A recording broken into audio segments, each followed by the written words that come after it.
आप हमें बताएं कि आप यहाँ पर हम देख रहे हैं सबसे ज़्यादा इको फ्रेंडली गणेश का रूप हम देख रहे हैं।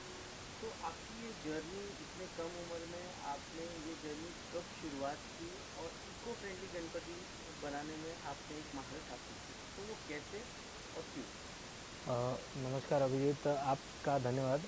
मैं सागर ठक्कर श्री सिद्धिविनायक में आपका स्वागत करता हूँ।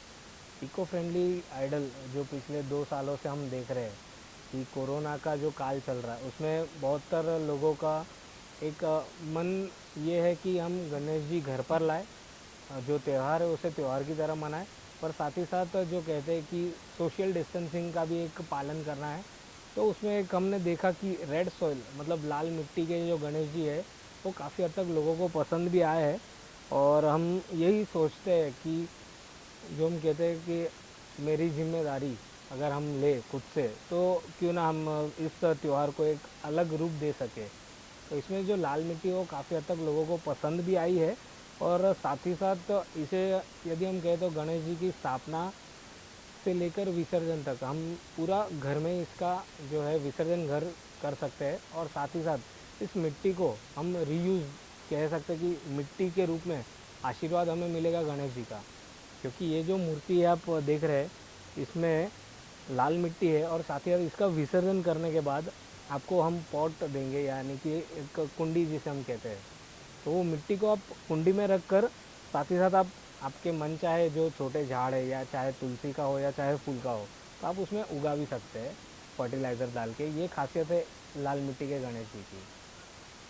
एक और बहुत अच्छा मैसेज आपने दिया कि रेड सॉइल गणेश का जो ये रूप है, इसे यूज करने के बाद मतलब स्थापना से लेके विसर्जन के और विसर्जन के बाद इसका कितना सदुपयोग होगा हमारे इस कठिन काल में, हमारे अर्थ के लिए, हमारे पृथ्वी के लिए वो कितना इम्पोर्टेंट है, ये आपने बहुत अच्छा मैसेज दिया।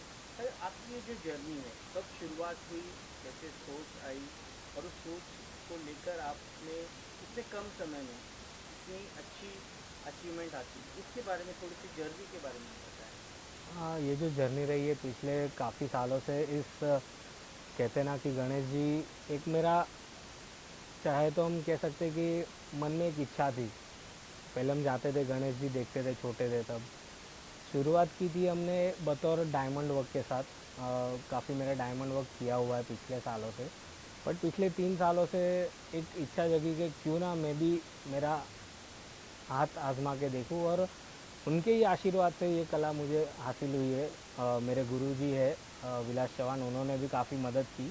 और साथ ही साथ ये लाल मिट्टी का कॉन्सेप्ट पिछले 2 सालों से लोगों को पसंद आ रहा है। तो बस यही इच्छा है कि जो आशीर्वाद हमें मिला है गणेश जी के थ्रू वो ही हम दूसरे लोगों तक पहुंचाए। और कहते हैं ना कि आजकल जो प्रदूषण बढ़ चुका है तो जितना हो सके उतना हम अपील करेंगे कि आप शाड़ू मिट्टी, लाल मिट्टी के जो गणेश जी आप यदि स्थापित करते तो त्यौहार भी अच्छे से होगा और साथ ही साथ प्रदूषण भी कम होगा। और साथ ही साथ एक और उसमें चीज़ बन जाएगी कि जो हम कहते हैं ना कि झाड़े लावा, कहते हैं कि झाड़ लगाइए तो प्रदूषण भी कम हो जाएगा। तो उसी बहाने एक गणेश जी के तौर पर हम छोटा सा एक एनवायरनमेंट के लिए इको फ्रेंडली आइडल हासिल कर सकते हैं। बिल्कुल, एक और अच्छा मैसेज आपने इसमें दिया है। आपने जैसे बताया कि आप इसके पहले आपने शुरुआत की बतौर कलाकार, आपने गणेश जी का एक अलग सा रूप यानी कि जो आर्ट ज्वेलरी जो हम आर्टिफिशियल ज्वेलरी की मदद से आप गणेश जी को और संवारते थे, तो वो जर्नी आपकी कैसी रही? ज्वेलरी की लाइन से मैं स्टार्ट किया था पिछले 7 सालों पहले। धीरे धीरे शुरुआत की और काफ़ी हद तक उसमें भी लोगों ने मेरा काम पसंद किया था। मैं दूसरों के, मेरा एक फ्रेंड है अंधेरी में, उनके कारखाने में जाकर मैंने डायमंड वर्क सीखा था उनसे। और साथ ही साथ उन्हें भी मैं हेल्प करता था। तो काफ़ी हद तक आप देख सकते हैं फ्रेम में कि मैंने एक गणेश जी तैयार भी किए हुए हैं। तो ऑर्डर वाइज मैं बनाता भी हूँ और काफ़ी हद तक उसमें लोगों को पसंद भी आया है। तो जैसे ऑर्डर्स रहते हैं वो हिसाब से मैं डायमंड वर्क करके देता हूँ। और साथ ही साथ धोतर और शेला जो है वो भी हम ड्रैपिंग करवा के देते हैं। या आज ये नया ट्रेंड बन गया है कि ज्वेलरी और उसके साथ ड्रेपिंग का जो आपने बताया, ये ड्रेपिंग का कल्चर हम कुछ सालों से देख रहे हैं।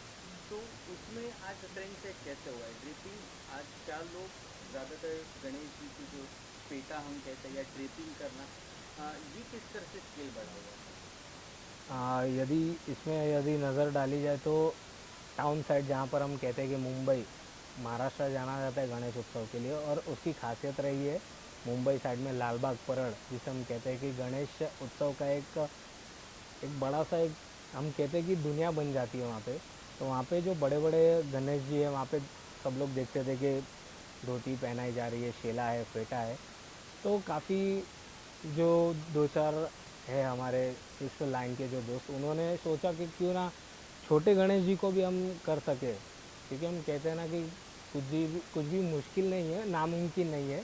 ट्राई करें तो हमें भगवान के आशीर्वाद भी मिल जाते हैं। तो बस उन्होंने शुरुआत की, और आज लोगों को पसंद भी आ रहा है। जिन्हें मराठमोड़े, जैसे हम कहते हैं, मराठमोड़े पेटे आप देख सकते हैं कि काफ़ी अच्छी तरह से सजाए हुए हैं, और काफ़ी हद तक लोगों को इस साल ट्रेंडिंग है कि हमें पेटा चाहिए, धोतर चाहिए।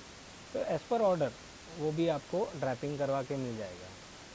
आपसे ये पूछना चाहते हैं कि जो रेड सॉइल गणेश है, इनका वेट अप्रॉक्स कितना होता है? हाइट में क्या लिमिटेशन होते हैं?